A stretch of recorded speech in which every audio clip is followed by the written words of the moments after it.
SSC বা সরকার চাইছে এই 10,000কে বাঁচাতে, কারণ এই 10,000 যদি জেলে ঢুকে যায় বা কিছু হয় তো মুখ খুলবে, 10,000-এর কাছে সাক্ষী হয়ে যাবে পিসি ভাইপোর এগেনস্টে।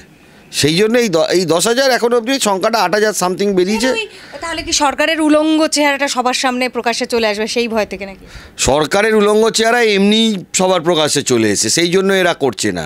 এরা জেল যাওয়ার ভয়টা আছে না। আপনি দেখবেন না, পশ্চিমবঙ্গ সরকার জেনুইন ক্যান্ডিডেটদের হয়ে তো সওয়াল করতে পারত, স্কুল সার্ভিস কমিশন তো জেনুইন ক্যান্ডিডেটদের হয়ে সওয়াল করতে পারতো। এরা কিন্তু সওয়ালটা মেনলি করেছে, এরা সওয়ালটা সুপ্রিম কোর্টে মেনলি করেছে যাতে ক্যাবিনেটে সিবিআইটা আটকানো যায়, পরিবার সমেত জেলে চলে যাবে। তো কিন্তু সেটা তো 16 জুলাই পর্যন্ত না হয় আটকে গেল, তারপর তো সেই একটা চূড়ান্ত শুনানি রায়দান তো দেবেই সুপ্রিম কোর্ট। হ্যাঁ, আস্তে আস্তে আসবে সেটা।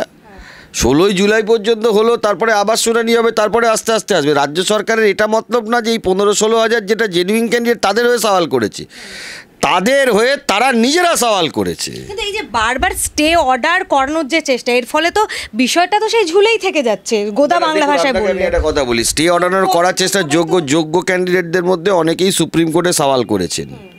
যেরকম রঞ্জিত কুমার বলে একজন সিনিয়র অ্যাডভোকেট, তিনি সওয়াল করেছেন হলো যারা ইন সার্ভিস ক্যাটাগরি ক্যান্ডিডেট তাদের হয়ে।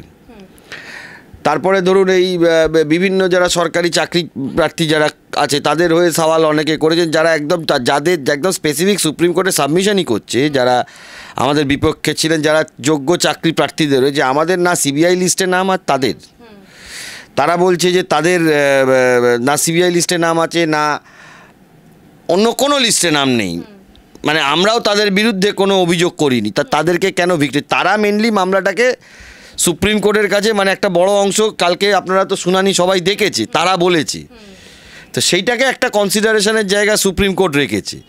যে অ্যাটল আপনি অর্ডারটা বেরোলে দেখতে পাবেন, বা অর্ডারটা যারা দেখেছেন শুনেছেন, যে স্যাগ্রিগেশনের একটা প্রশ্ন বারবার উঠছে, কারণ সংখ্যাটা 25,000, ঠিক আছে? এখন সবাইকে এই জেনুইন যারা লোকজন, তারা যারা শিক্ষকতা, ধরুন কেউ ম্যাথামেটিক্স সায়েন্সে ভালো নম্বর পেয়েছেন, এরম ধরনের শিক্ষককে তো সুপ্রিম কোর্টের মতে, আমার মতে না, দুম করে ফেলে দেওয়া যায় না। হ্যাঁ, সেটাই হচ্ছে বিষয়। এই যে যত স্টে হচ্ছে বিষয়টা, কিন্তু যারা যোগ্য তাদের তো, তারা একটা সমস্যার মধ্যে তো থেকেই যাচ্ছে, দোলাচলের মধ্যে, কোনো সুরাহা তো হচ্ছে না। শুধু যোগ্য যারা চাকরি পেয়েছেন তারা নয়, যারা রাস্তায় বসে আছেন তারা, পশ্চিমবাংলার মানুষ, এবং যারা আপনার ছাত্রছাত্রী, তারা। পিসি ভাইপো তো আর এদের জন্য ভাবে না, পিসি ভাইপো নিজের পকেটটার জন্য ভাবে।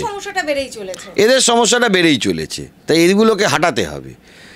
এইগুলো যদি হেঁটে যায়, আপনি দেখবেন সুপ্রিম কোর্টে আর মামলাও হচ্ছে না, আপনি দেখবেন কলকাতা হাইকোর্টেও আর মামলা হচ্ছে না, কোনো জায়গাতেই আর কোনো মামলা হচ্ছে না। বারবার এই যে রায়কে চ্যালেঞ্জ করে যাওয়া, সুপ্রিম কোর্ট তো হাইকোর্টে পাঠিয়ে দিচ্ছিল মামলাটা, হাইকোর্ট চূড়ান্ত রায়দান দিল, তারপর আবার সুপ্রিম কোর্টে গেল। তাহলে কি এটাই চলতে থাকবে, সুপ্রিম কোর্ট আর হাইকোর্ট? সুপ্রিম কোর্ট আর হাইকোর্ট এই জন্য চলতে থাকছে, কারণ হচ্ছে হলো পিসি ভাইপো এই জায়গাটা তৈরি করে দিয়েছে। 2011 সালের পরে যারা চাকরি পেয়েছিলেন, 2011 সালের আগে যারা চাকরি পেয়েছিলেন, তাদের কি সুপ্রিম কোর্ট আর হাইকোর্টে দৌড়ে বেড়াতে হচ্ছে? পশ্চিমবাংলায় 2011 সালের পরে যারা যারা চাকরি পেয়েছেন, কতজনকে এরকম আস্তে আস্তে বেরোবে যে বারবার সুপ্রিম কোর্ট হাইকোর্ট ছুটে বেড়াতে হবে, মাসে 30, 40, 50, 60,000 টাকা মাইনে পেয়ে 10-20 হাজার টাকা উকিলের পেছনেই ঢেলে দিতে হবে। এটার জন্য কে দায়ী? 2011-র আগে যারা চাকরি পেয়েছেন তাদের এটা হচ্ছে কি? 2011-র পরে যারা চাকরি পেয়েছে তাদের এটা হওয়ার সম্ভাবনা হচ্ছে কেন? লোকসভা নির্বাচনের মাঝে এরকম একটা হাইকোর্টের রায়, সবাই বলেছিল যে ভোটে প্রভাব পড়তে পারে, সেই জন্যই কি মানে একবারে তড়িঘড়ি সুপ্রিম কোর্টে চ্যালেঞ্জ করে যাওয়া রায়টাকে, মানে নিজেদের যাতে মুখ বাঁচানো যায়, যাতে ভোটে অন্তত কোনো নেতিবাচক প্রভাব না পড়ে, তার জন্য কি একটা চেষ্টা করেছে তৃণমূল? সেই জন্য সম্পূর্ণ ভুল কথা। এই রায় হোক বা না হোক, তৃণমূলের খারাপ অবস্থা এবং তৃণমূল যে চোর, এটা পশ্চিমবাংলার মানুষ জানে। তৃণমূল যারা করে তাদের লাজ লজ্জা বলে কোনো জিনিস হয় না, তাদের দুকান এবং নাক তিনটেই কাটা থাকে, এবং তারা খুন, চুরি, জোচ্চুরি সব কিছু করাতে তারা পটু। তাই তাদের কোনো কিছু যায় আসে, তাতে কিছু তাদের যায় আসে না। তাদের একটাই লক্ষ্য ছিল, যেটার জন্য রাজ্য সরকার সুপ্রিম কোর্ট করেছে, ক্যাবিনেটে যাতে সিবিআই না ঢুকতে পারে, বা ক্যাবিনেটে ঢুকলে যেন অ্যারেস্টই না করতে পারে পিসি ভাইপোকে। এটা ওদের লক্ষ্য ছিল, যেটার জন্য সরকারকে দিয়ে পিসি ভাইপো সওয়াল করিয়েছে, এর বাইরে কিছু না। জনগণের পয়সা খরচা করে, নইলে ওদের এতে কিছু যাই আসে না। তাহলে যদি সেইটা হতো তাহলে প্রথম দিনই বলতো আমাদের 7 দিন সময় দেওয়া হোক, কে জেনুইন কে ফলস আমরা দিয়ে দিচ্ছি, লিস্ট ফেলে দিচ্ছি, লিস্ট ফেলে দেওয়ার পর কোর্ট যা বিচার করবে আমরা মেনে নেবো। তারা কিন্তু সেটা করেনি, দিচ্ছি আর দেবো, দিচ্ছি আর দেবো, হচ্ছে আর হবে। এই হলো পশ্চিমবঙ্গ সরকারের অবস্থা। এবং মমতা ব্যানার্জি কিন্তু সুপ্রিম কোর্টের রায়ে খুশি, এটা এক স্যান্ডেলে লিখেছেন। তার পাশাপাশি সমগ্র শিক্ষক সমাজকে অভিনন্দন জানিয়েছেন। কিন্তু এই যে এসএসসি স্বীকার করে নিল 8,324 জন অযোগ্য, সেই বিষয়টা নিয়ে কিন্তু পুরো মুখে কুলু পেটেছেন, কোনো কথা বলেননি।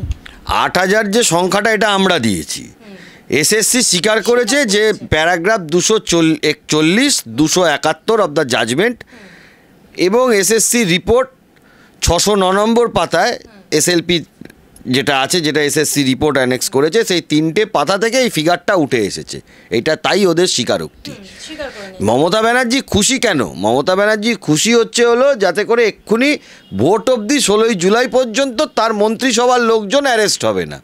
ওইগুলো বাজারে বলতে হয় তাই বলেছি। বেসিক্যালি তো মাফলার গেছে, হাওয়াই চটিকে যেতে হবে, 16ই জুলাই পর্যন্ত তাকে যেতে হবে না, এটাতে উনি খুশি। নাহলে তো যে এই সময় চলে যেত। এটার সাথে ভোটের কোনো সম্পর্ক আছে নাকি? এই মামলার সাথে ভোটের কোনো সম্পর্ক নেই। তা উনি এখন 16ই জুলাই পর্যন্ত যেহেতু ভেতরে যেতে হবে না, সেই জন্য উনি খুশি।